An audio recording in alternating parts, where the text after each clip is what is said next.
Irmãos, vamos a mais um momento da liturgia da palavra que eu transmito sempre nas minhas redes digitais, nas minhas mídias. É só digitar Paulo Roberto Maciel. Maciel, você vai ao YouTube, Instagram, Facebook e blog. É muito fácil, né? Chegar lá. Digite e nós nos encontraremos. Para ir direto ao Instagram é @Paulo Roberto Maciel 6/. Neste vídeo, a liturgia referente ao dia 21 de maio de 2026, quinta-feira, na 7ª semana da Páscoa do Senhor Jesus, na Igreja Católica Apostólica Romana. O ano litúrgico é o A, quando se dá mais ênfase ao Evangelho de São Mateus. A cor dos paramentos litúrgicos é branca, conforme eu estou simbolizando com este lenço. No rito temos a missa própria com prefácio da Assunção. Atenção, você que é presidente de celebração eucarística ou da palavra, pode ser também uma missa em homenagem, em memória de São Cristóvão de Magalhães, presbítero e companheiros mártires. Memória facultativa. E aí, no caso, a cor é vermelha, ok? Vamos à primeira leitura. A leitura é a dos Atos dos Apóstolos, capítulo 22, versículo 30, capítulo 23, versículos do 6º ao 11. Naqueles dias, querendo saber com certeza por que Paulo estava sendo acusado pelos judeus, o tribuno soltou-o e mandou reunir os chefes dos sacerdotes e todo o conselho dos anciãos. Depois fez trazer Paulo e colocou diante deles. Sabendo que uma parte dos presentes eram saduceus e a outra parte eram fariseus, Paulo exclamou no conselho dos anciãos: Irmãos, eu sou fariseu e filho de fariseus. Estou sendo julgado por causa de nossa esperança na ressurreição dos mortos. Apenas falou isso, armou-se um conflito entre fariseus e saduceus, e a assembleia se dividiu. Com efeito, os saduceus dizem que não há ressurreição nem anjo, nem espírito, enquanto os fariseus sustentam uma coisa e outra. Houve então uma enorme gritaria. Alguns doutores da lei do partido dos fariseus levantaram-se e começaram a protestar, dizendo: Não encontramos nenhum mal neste homem, e se um espírito ou anjo tivesse falado com ele? E o conflito crescia cada vez mais. Receando que Paulo fosse despedaçado por eles, o comandante ordenou que soldados descessem e o tirassem do meio deles, levando-o de novo para o quartel. Na noite seguinte, o Senhor aproximou-se de Paulo e lhe disse: Tem confiança. Assim como dou este testemunho de mim em Jerusalém, aliás, assim como deu este testemunho de mim em Jerusalém, é preciso que sejas também minha testemunha em Roma. O próprio Deus falou com Paulo, o apóstolo. Palavra do Senhor, graças a Deus. Salmo responsorial agora é o Salmo 15 na Bíblia Vulgata, ou 16 na de Jerusalém, versículos 1º e 2º A, e 5º, 7º ao 8º, e o 9º ao 10º, também o versículo 11, o refrão, versículo 1º. Guardai-me, ó Deus, porque em vós me refugio. Repetamos: guardai-me, ó Deus, porque em vós me refugio. Guardai-me, ó Deus, porque em vós me refugio. Digo ao Senhor: somente vós sois meu Senhor. Ó Senhor, sois minha herança, minha taça, meu destino está seguro em vossas mãos. Guardai-me, ó Deus, porque em vós me refugio. Eu bendigo o Senhor que me aconselha, e até de noite me adverte o coração. Tenho sempre o Senhor ante meus olhos, pois se o tenho a meu lado não vacilo. Guardai-me, ó Deus, porque em vós me refugio. Eis porque meu coração está em festa, minha alma rejubila de alegria, e até meu corpo no repouso está tranquilo. Pois não haveis de me deixar entregue à morte, nem vosso amigo conhecer a corrupção. Guardai-me, ó Deus, porque em vós me refugio. Vós me ensinais vosso caminho para a vida, junto a vós felicidade sem limites.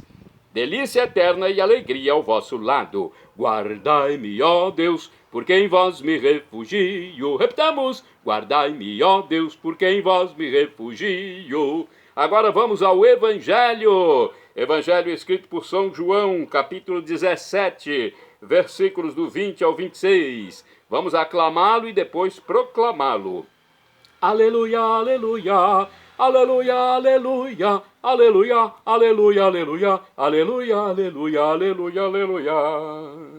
Para que todos sejam um, diz o Senhor, como tu estás em mim e eu em ti, para que o mundo possa crer que me enviaste. Aleluia, aleluia, aleluia, aleluia, aleluia, aleluia, aleluia, aleluia, aleluia, aleluia, aleluia. O Senhor esteja convosco, Ele está no meio de nós. Proclamação do Evangelho de Jesus Cristo, segundo São João. Glória a vós, Senhor. Pelo sinal da Santa Cruz, purificai, Senhor, minha mente, meus lábios e meu coração para acolher vossa palavra e que ela produza bons frutos na minha vida.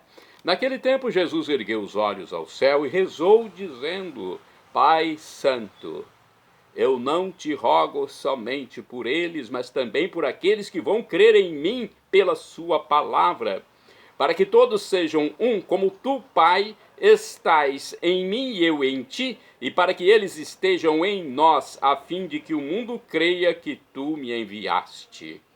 Eu dei-lhes a glória que tu me deste, para que eles sejam um como nós somos um. Eu neles e tu em mim, para que assim eles cheguem à unidade perfeita e o mundo reconheça que tu me enviaste e os amaste como me amaste a mim. Pai, aqueles que me deste, quero que estejam comigo onde eu estiver, para que eles contemplem a minha glória, glória que tu me deste, porque me amaste antes da fundação do universo. Pai justo, o mundo não te conheceu, mas eu te conheci, e estes também conheceram que tu me enviaste. Eu lhes fiz conhecer o teu nome, e o tornarei conhecido ainda mais, para que o amor com que me amaste esteja neles, e eu mesmo esteja neles. Palavra da salvação. Glória a vós, Senhor. Oração sacerdotal que está no Evangelho de São João.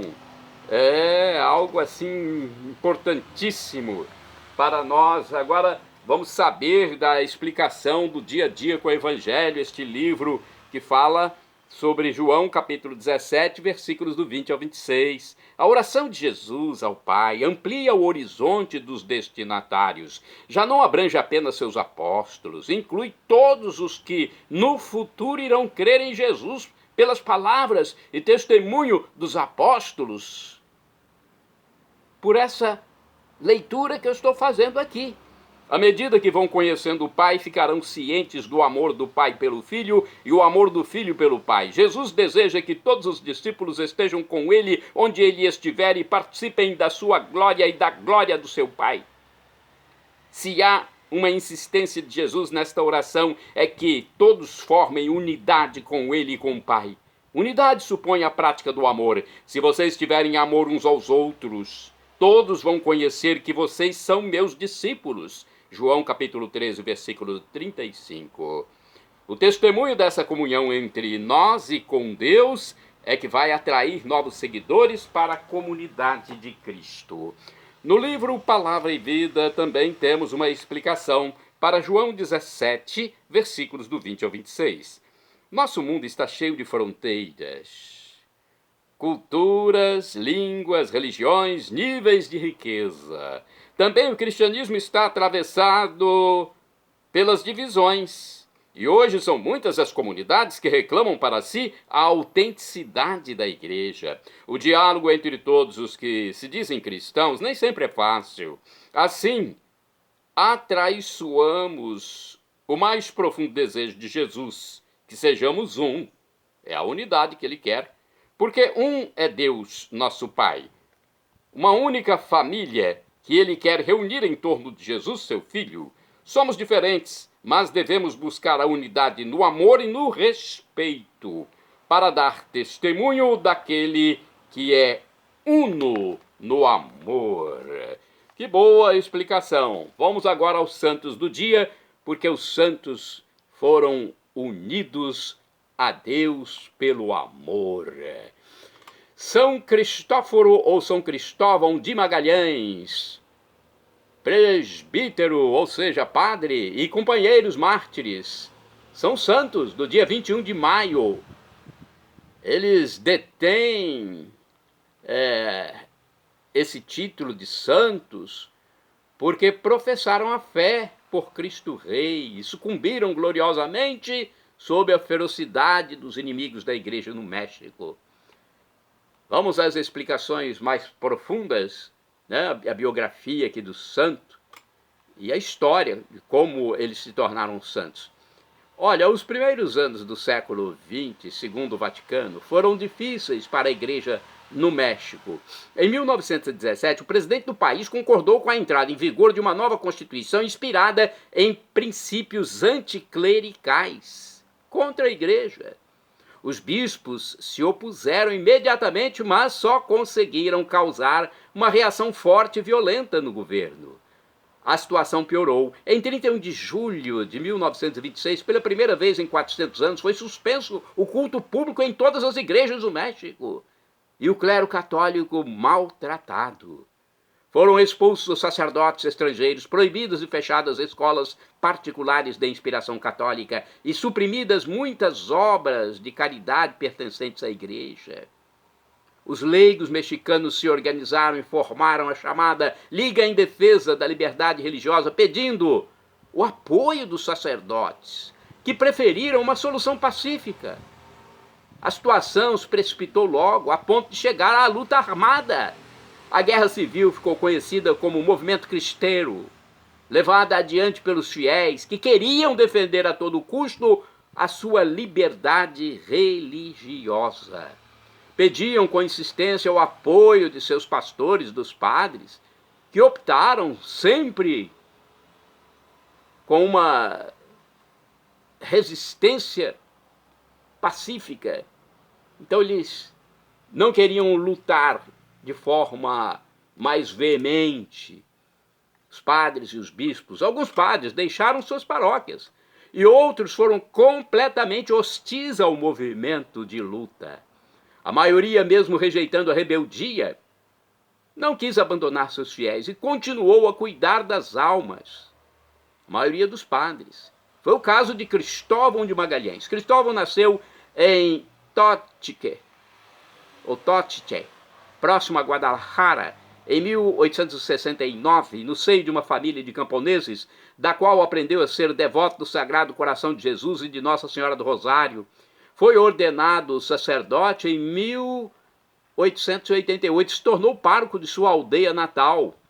Em Askeltan, deu início uma missão entre os nativos com o objetivo de evangelizar. Fundou várias escolas, um abrigo para órfãos, um asilo para idosos, começou a propagar a oração de Santo Rosário, mas pregava também o desapego dos bens materiais e buscava melhores padrões de vida para seus concidadãos. Sua pregação tinha como alvo especialmente a vocação sacerdotal.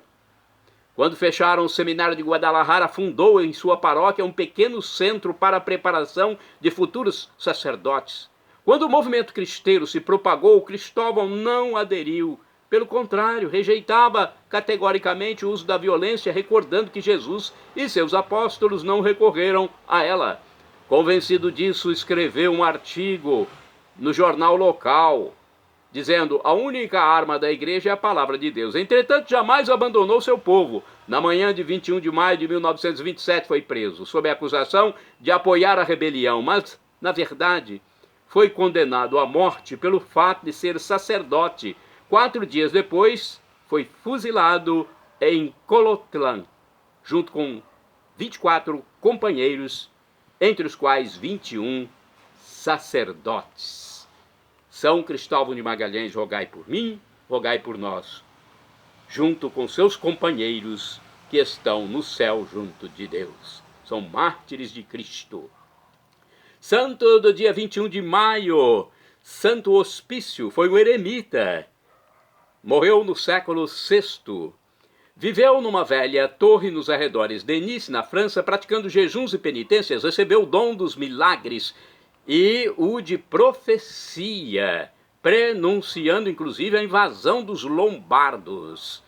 Santo do dia 21 de maio é São Teobaldo, foi bispo, morreu em 1001.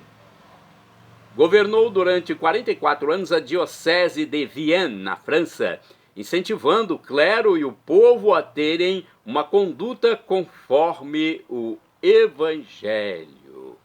São Teobaldo, rogai por mim, rogai por nós. Santo do dia 21 de maio, Santo Hemming, foi bispo, morreu em 1366, restaurou a disciplina eclesiástica na diocese finlandesa de Turku, favoreceu os estudos clericais, deu mais esplendor ao culto divino e promoveu a paz entre os povos. Santo do dia 21 de maio é São Carlos Eugênio de Mazenod, bispo, morreu em 1861. Ele foi fundador do Instituto dos Missionários Oblatos de Maria Imaculada, em Aix-en-Provence, na França. Depois foi eleito bispo de Marselha. Bem-aventurado do dia 21 de maio ao beato João Mopinot, mártir, morreu em 1794. Foi um religioso da congregação La Salista.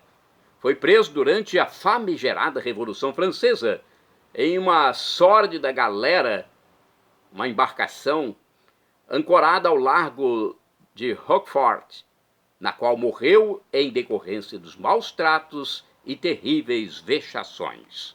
Shalom Adonai é uma expressão hebraica que significa a paz de Deus, é o que eu desejo para todos vocês. El Shaddai, também do hebraico, significa Deus onipotente, Deus todo-poderoso, Ele proverá aquilo que você deseja, se for para o seu bem. O professor e escritor de mais de 100 livros, Felipe Rinaldo Queiroz de Aquino, em seu canal no YouTube, onde responde às nossas dúvidas, diz que Deus pode nos dar uma dessas 3 respostas quando pedimos algo. Sim, não ou espere. Qualquer das 3 devemos acatar. Afinal de contas, vem de Deus. Deus que é onisciente, onipotente e onipresente. Mesmo que seja um não que Deus lhe der, acate. Até o pai na terra, a mãe na terra, dão um não para o filho. Tanto o pai como a mãe. O patrão dá um não para o filho. Até o padre, quando se pede alguma coisa, ele pode dar um não. Então, na vida, onde somos frágeis, pessoas dão nãos para nós, imagine Deus que é onisciente. Então, acate. Eu já recebi muitos nãos de Deus. Não, eu confesso que na hora não compreendi, não gostei, né, como ser humano errante que sou. Mas depois, com o passar do tempo, fui compreendendo que aqueles nãos que eu recebi de Deus lá atrás me fizeram bem, senão hoje não estaria aqui mais para evangelizar, salvar almas. E agora eu clamo Maranatá, como dizemos nós católicos, ou Maranata, como dizem nossos irmãos separados, os evangélicos ou protestantes. Não importa a pronúncia, o significado é o mesmo. Vinde, Senhor Jesus. Um dia ele voltará e será o juízo final. Esteja preparado, arrependa-se dos seus pecados a tempo. Não morra em pecado grave, para que você salve-se para a vida eterna. Não morra em pecado grave. Confesse. Crê em Jesus como Deus, como de fato Ele é no mistério da Santíssima Trindade, o Pai Criador, o Filho Redentor e o Espírito Santo, nosso discernidor, nosso defensor espiritual. E seja batizado, e nos encontraremos na vida eterna. São Paulo diz que é algo inexprimível, indizível, inefável, grandioso, inexpressável. Olhos humanos nunca viram, ouvidos humanos nunca ouviram, bocas humanas nunca falaram sobre o que é verdadeiramente o céu, a vida eterna. Perdão, Senhor, pelos meus pecados passados, presentes, futuros, físicos, espirituais, pecados do pensamento, palavras, atos e omissões, e me dê a vida eterna. Meu Jesus, eu quero a vida eterna convosco. Acesse Paulo Roberto Maciel. Para ir direto ao YouTube, @Paulo Roberto Maciel 7919.